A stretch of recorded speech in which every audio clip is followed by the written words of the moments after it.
Remember that time when a pair of headphones wasn't just a gadget, it was a statement?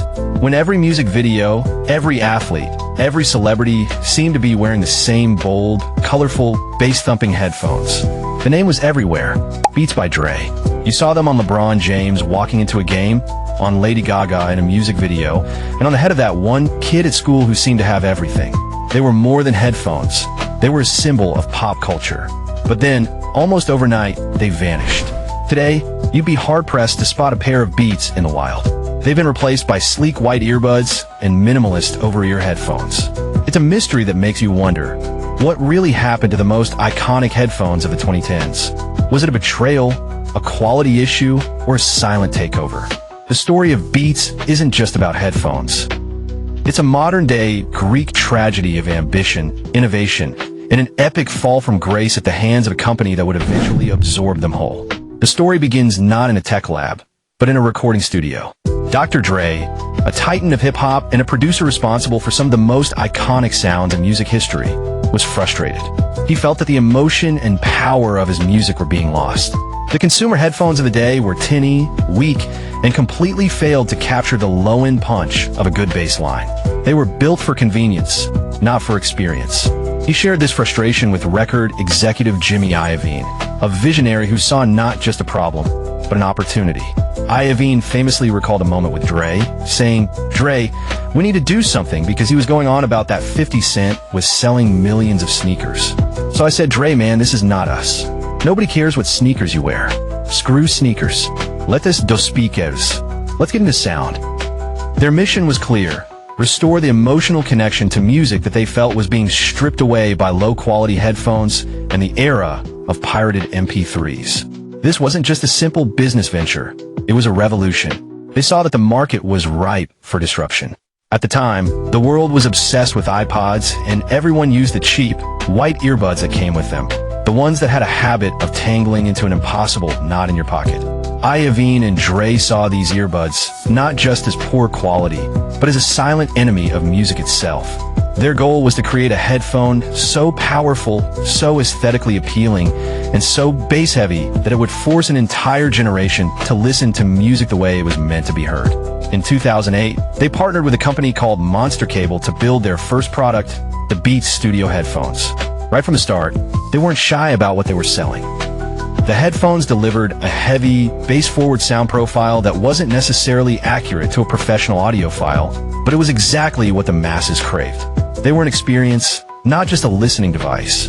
And they were expensive, priced to feel exclusive and premium. But the real secret to their success wasn't the audio quality. It was a marketing blitz unlike anything the headphone industry had ever seen. They didn't just advertise, they infiltrated culture. They gave headphones to the most influential people in the world. In 2008, they famously gave a pair to LeBron James, who then shared them with his entire Olympic basketball team. This wasn't a sponsored moment. It was a grassroots movement orchestrated by a brand that knew exactly who to target. By the 2012 Olympics, Beats was so embedded in the culture that their headphones were seen on athletes like Michael Phelps, even though they weren't official sponsors. This led to a brief controversy, but it only amplified the brand's rebellious, cool kid image. The strategy paid off. The headphone market exploded. By 2013, Beats was a billion-dollar company. They were everywhere, on planes, in airports, on college campuses. Their iconic red B logo became a status symbol, a shorthand for cool. The brand was so pervasive that even their less serious products, like the Beats Pill speakers, became a sensation, complete with celebrity-voiced, trash-talking pill characters in their commercials. Beats marketing was a masterclass in modern influence. They paid top artists to feature their headphones in music videos. Soulja Boy, Lady Gaga, Miley Cyrus, and countless others wore them not as a product placement, but as a part of their identity. They created commercials that were mini-movies in themselves, like the Kendrick Lamar ad with an exclusive song, or the powerful Colin Kaepernick ad where he blocks out the noise of his critics to focus on his game. These were not just ads. They were cultural moments that people loved and shared. As one person said in the comments of an old commercial, people used to love those commercials. They had every celebrity and their mom doing them, and they were extremely impactful, especially for a younger generation who looked up to these stars. By 2014, Beats was a behemoth, controlling over 70% of the premium headphone market. But this was also the year that things began to unravel. They made a crucial and perhaps arrogant mistake. They tried to launch their own streaming service, Beats Music. This was a bold move at a time when Spotify was just starting to take off and Apple Music was still in its infancy. They hired a talented team of music industry experts to curate playlists, but ultimately, it was a venture that would never get a chance to see its full potential. Just months later, Apple acquired Beats for a staggering $3 billion. The news was met with a mix of excitement and disbelief. A now infamous video was posted to Facebook by actor Tyrese Gibson, showing a euphoric Dr. Dre celebrating, claiming he had just become the first billionaire in hip-hop. Another level. Billionaire Boys Club for real, homie. Huh? Fix your face. Fix your face. Know that. Oh, shit. The Forbes list just changed. They need, it came out like 2 weeks ago. They need to update the Forbes list. Shit just changed. In a big way. Oh, my. Understand that. Oh, my. The first billionaire in hip-hop right here from the motherfucking West Coast. Believe me. While that title may have been a slight exaggeration, the deal was monumental. But for Beats, the acquisition was the beginning of the end. Dre and Iovine became Apple employees, but the Beats brand, as we knew it, was effectively put on ice. Apple immediately shut down Beats Music to make way for its own streaming service. It was a classic corporate move, the bigger fish swallowing the smaller one, not for its unique features, but for its market share and cultural influence. It was Augurio in real life, with Apple as the insatiable, ever-growing blob. Many people point a finger at Apple for killing the brand, but the truth is more complicated.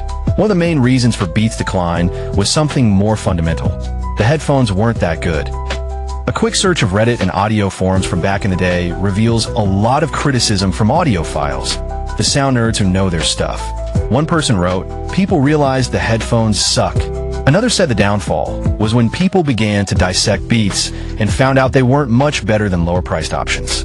For many, Beats were 100% a status symbol, a fashion accessory, but not a high-fidelity listening device. They were great at looking cool, but their sound quality was often outmatched by competitors at the same price point. As the years went on, the market evolved, and Beats failed to keep up. While the Beats brand was stagnating under Apple, companies like Bose and Sony were innovating, creating better-sounding headphones with superior noise cancellation. But the final nail in the coffin was a different product entirely, the AirPods. When Apple released the first AirPods in late 2016, they created a new paradigm. They made wireless earbuds mainstream and redefined convenience. The bulky, over-ear headphones that Beats had championed now felt like a relic of a bygone era. Why would you spend $300 on big, clunky headphones when you could get convenient, minimalist wireless earbuds for half the price? By 2021, Apple had dominated the headphone market, largely thanks to AirPods.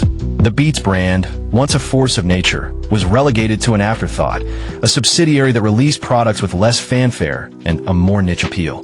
But the story isn't over.